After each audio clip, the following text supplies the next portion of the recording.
To understand Disney's Animal Kingdom and how it came to be is to understand what weaved through much of it: Universal. And that weaving began long before anyone thought about an animal kingdom, back when it was a fight between Universal and Disney to open up the first studio park. Part of what made Disney MGM Studios at the time successfully get out of the gate was that it literally opened up its doors 1 year before Universal Florida did. What did make Universal Studios, though, hit the mark when it opened was that some of the big attractions were based on pictures that, well, famed Steven Spielberg either produced and or directed. This included Jaws, Back to the Future, and E.T. But one thing wasn't at Universal on opening, and it was Spielberg's Jurassic Park. That's because the film came out later in 1993. And by the way, that was the same year that Universal then announced a second park, which would be called Islands of Adventure. Michael Eisner stated right after the opening of Disney MGM Studios that Walt Disney World should build another park, one even possibly with animal themes. He even coined the idea that if there was a magic kingdom, could there be an animal kingdom? A small team led by Imagineer Joe Rohde ended up in a conference room mapping out what the park might be and even visiting Africa to consider ideas. Concepts came and went, and at times they were pitched to executives. By 1992, Eisner was in a brainstorming session with Imagineers about the park. There he told team members, quote, "You've got to lead with your cliches. I want a DinoLand, and I want it to be called DinoLand." End of quote. From there, a concept around the land was built out. By April 6th of 1992, the team had a fairly clear layout of what would include an entry garden at the entrance to the park. You would go over a bridge and into a village where a tree of life would stand.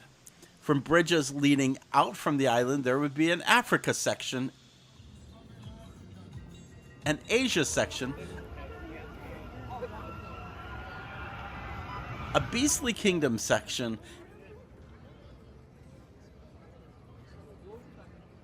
and a DinoLand U.S.A. 6 days later, after that presentation, Euro Disney would open where much of the attention of the company had gone. Still only a fairly small, tiny crew led by Joe Rohde, they were tucked away thinking about animals and what a park might hold. What could we do with dinosaurs? So when Universal decided to announce Islands of Adventure in September of '93, a year later, Eisner was anxious about again getting ahead of the competition. In the summer of 1993, the dinosaur safari planned at that point for the park seemed to lack excitement for Eisner, probably in light of Jurassic Park having just come out in the theaters. He urged them to do an attraction that would be far more thrilling. That attraction went to an indoor concept and took advantage of the ride technology that was being pioneered for the Indiana Jones adventure at Disneyland. Imagineers retooled the concept of the ride and frankly even the track and made it into Countdown to Extinction, or Dinosaur as we know it today.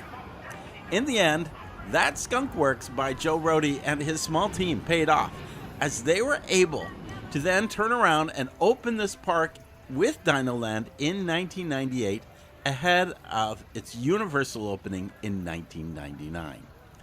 Yet, ahead of all of them, Disney's Animal Kingdom, Islands of Adventure, Jurassic Park, ahead of all of them was Walt Disney. He knew dinosaurs had potential when he created Fantasia in 1941 and introduced them at the 1964 New York World's Fair. In fact, at Restaurantosaurus, you could see photos or sketches from Fantasia and Walt preparing for the World's Fair on the wall, standing around some dinosaurs. That exhibit when it finished in the Big Apple, came back in part to Disneyland in the form of Primeval World, guests would see while riding the Disneyland Santa Fe Railroad. You could still see it today. And even though DinoLand and Universe of Energy have come and gone, it's still a hallmark of the Disneyland experience. Steven Spielberg himself noted that he was inspired by Disneyland in his younger years and saw the film's visionary from Jurassic Park, John Hammond, played by Richard Attenborough, as a sort of Walt Disney character in that film. Indeed, many Hollywood directors and producers were profoundly influenced by Walt Disney's love of dinosaurs. Even dinosaurs have roots. And that's how DinoLand actually came to be, because of the inspiration and art and understanding of Walt Disney.